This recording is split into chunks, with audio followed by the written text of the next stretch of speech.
So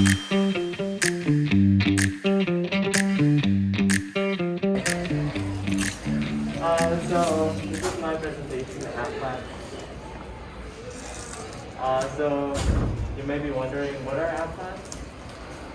And ant plants, first, are also known as myrmecophytes from the Greek root myrmeco, meaning ants, and phytes, meaning plants. And ants have ant plants are defined as having a symbiotic relationship with ants. So they can either provide food or shelter for the ants, and the ants can provide protection for the plants. So it's like both benefiting each other. And so one reason that they have developed this symbiotic relationship is that many ant plants grow on poor soils, trees, or rock, so they don't have access to a lot of nutrients. And then, so they attract ants for the fertilizer they provide, which is kind of neat. And so here, sometimes they don't need each other to live, so that's called a facultative mutualism. And other times, they depend on each other to survive, so that's called an obligate mutualism. And it's estimated that there are over 1,000 species from over 50 families, and those plants boast over 100 species plants. So that's pretty cool. Next, here's the first way that ant plants work. These are all examples of domainship, which means the structure that ants live in. So this plant, I don't know its name, it's like environmental grows. But like the plant grows a big stem, which the ants live in. And this one is called the bullhorn acacia. And it has these spines which have holes in them, and the ants can live in these hollow spines. And lastly, this plant has hollow stems, and the ants can live in these stems. So I guess that's kind of neat. I don't know that. And here's food bodies. One type of food body is the Beltian body, which is, I'm pretty sure it's like produced by acacias. And so these are the yellow things on the tip of the leaves. And the ants can take those up and eat them. And the other type are pearl bodies because they look like pearls. I don't know if you can see it.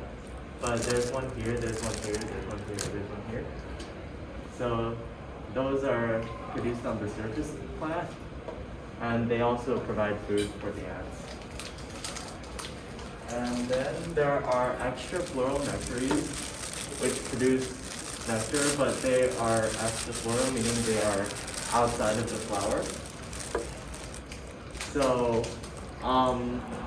a neat thing about these is that many vines have these, and the vines use these to encourage ants to use them as like a pathway up tall objects. So by keeping the ants around, the vines have more protection from like animals, I guess. And here are just some examples. This is passion fruit, and this is black cherry. So yeah. And here's just some examples. This is the one you saw on the, I forgot which slide, but you saw this one earlier. So it's still the ant plant that has the thick stem, and the ants can live in these stems. And yeah, the plant actually can absorb nutrients from inside the stem. So it's like whatever the ants leave in there, like, you know. And this is a really neat one. I also used this as an example earlier, but now you can see, like, this is the hollow stem. And this is how the ants are actually living in there. They build like a nest. And this plant also provides food bodies for the ants. So here you can see the ants eating them. And lastly, this is pretty interesting. So there's a vine growing on this plant, And the ants, like you can see all these ants over here, and they're working together to take the vine off the plant. So they're pretty intelligent. And then there's this plant. It's sometimes grown as a house plant, but I don't grow it, so I don't really know. But it has like these are normal leaf, like you can see here. These are normal leaves, but it sometimes produces these very large leaves, and they're hollow, and they have roots inside the leaves, so they actually absorb nutrients, and the ants live inside the leaves. And lastly, there's some fun facts. So like I said, passion fruits, lima beans, peaches, and some morning glories all attract ants from extrafloral nurseries. So next time you see any of these, maybe you'll be able to notice. And in Fiji, ants intentionally plant seeds of ant plants to create more of them. And they've been farming ant plants for even longer than us humans have been practicing agriculture. And lastly, in some cases, ants can move into species they did not evolve with. So for example, American ants have been observed living in Asian and African age trees. So yeah, I think that's it. Thank you. Anyone has any questions? Yes. So Yeah. Nancy has a question. I was wondering, are there like only certain types of ants that like have I guess colonize with the trees or plants?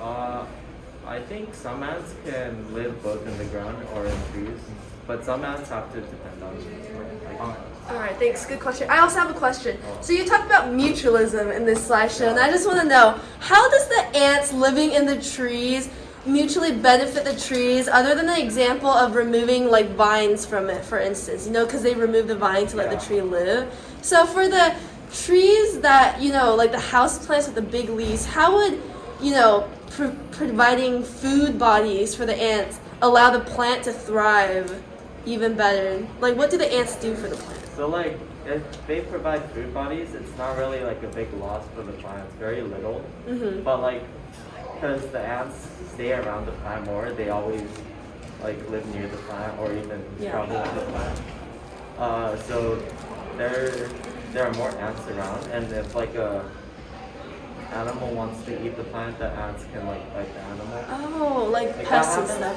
Yeah, that happens with the acacia tree I talked about. That's cool. Well, let's give Ty another round of applause. That was good BioTalk. All right, thank you.